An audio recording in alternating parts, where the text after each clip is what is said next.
Roman Catholic church की महत्वपूर्ण परिषदें।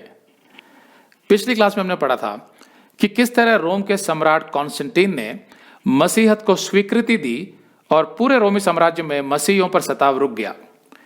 Constantine के शासन में रोमी सरकार ने कैथोलिक चर्च के साथ गठबंधन कर लिया और उसे आर्थिक सहायता देने लगा।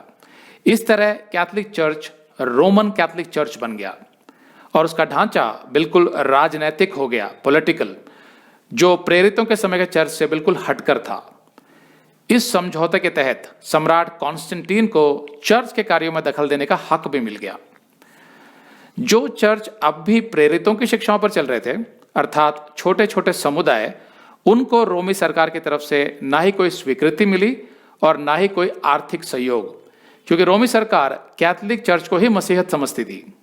और इसीलिए आगे हम पढ़ेंगे कि स्वयं रोमन कैथोलिक चर्च ही उन छोटे छोटे समुदायों को विधर्म कहने लगा और उन पर सताव भी करने लगा, क्योंकि अब रोमन कैथोलिक चर्च के पास पैसा और ताकत दोनों आ गए थे। लेकिन प्रेरितों की वास्तविक शिक्षाओं पर चलने वाले ये छोटे छोटे समुदाय पवित्र आत्मा की अगुवाई में लोगों को उद्धार का सही मार्ग सिखाते रहे। इनके उपदेशक वे थे जिन्होंने किसी भी सूरत में प्रेरितों की शिक्षाओं के साथ कोई समझौता नहीं किया, भले ही उन पर कितना भी सताव हुआ।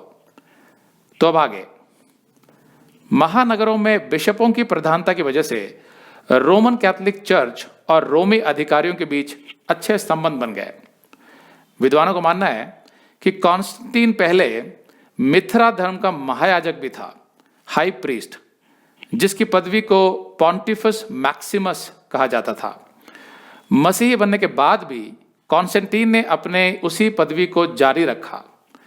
इसीलिए कॉन्स्टेंटीन के मसीही बनने को हमेशा संदेहजनक समझा जाता है, जैसा मैंने पिछली क्लास में बताया था।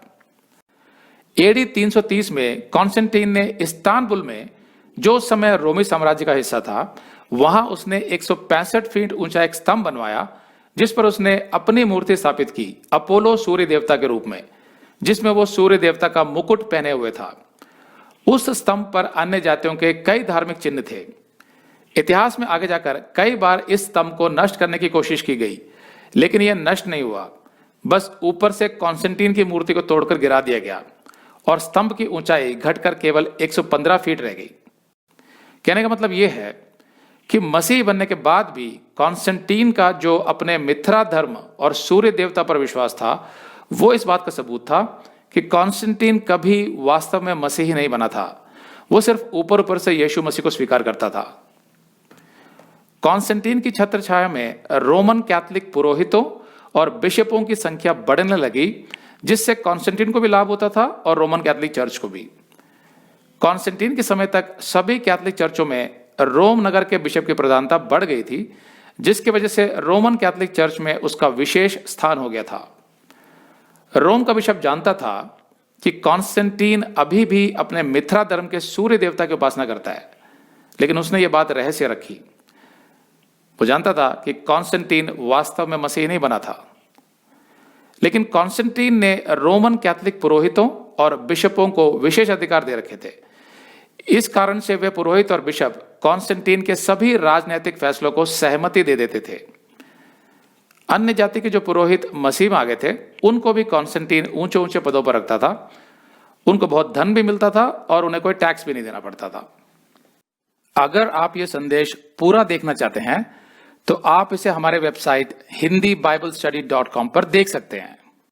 ये वीडियो हमारे दिसंबर के वीडियोस में अपलोड किया हुआ है, तो जिनके पैकेज में भी दिसंबर का महीना शामिल है, उनको यह वीडियो उनके माई अकाउंट में दिसंबर के वीडियोस में मिल जाएगा।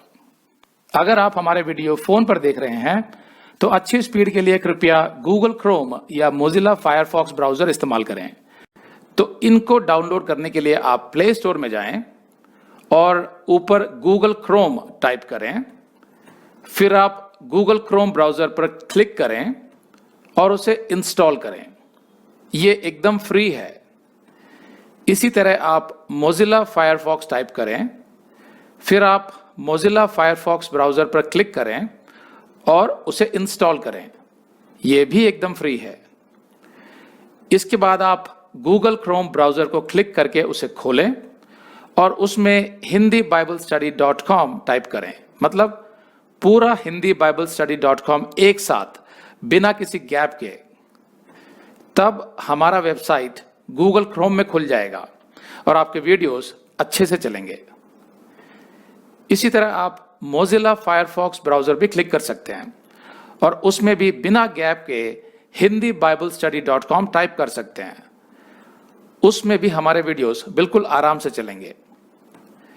इसके अलावा अगर आप चाहें तो बेहतर स्पीड के लिए आप वीडियो के नीचे बने प्ले बार पर सेटिंग्स का चिन्ह दबाकर 240p 240p सेलेक्ट कर सकते हैं, जिससे आपका बहुत ही कम डेटा खर्च होगा।